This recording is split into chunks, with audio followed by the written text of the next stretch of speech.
Hello குட்டீஸ், 2ஆம் வகுப்பு தமிழ் 5ஆம் பாடம் அரும்பு நிலை மாணவர்களுக்கான 5.2 பயிற்சி பார்க்க போகிறோம். தலைப்பு கூ முதல் நூ வரை எழுத்துக்களை இணைப்பேன். கூ முதல் நூ வரை எழுத்துக்களை இணைப்பேன். இங்கே ஒரு குரங்கு கொடுத்துருக்காங்க இல்லையா? இந்த குரங்கை கூ முதல் நூ வரை உள்ள எழுத்துக்களை இணைச்சு இந்த குகைக்கு வழியை கண்டுபிடிக்க போகிறோம். இப்போது செய்யலாம். கூ, மூ, சூ, நியூ,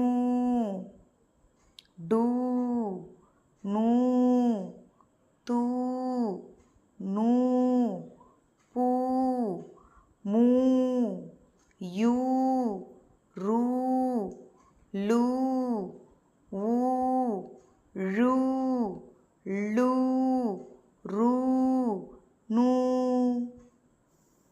சிறப்பாக செஞ்ச குழந்தைகளுக்கு வாழ்த்துக்கள்.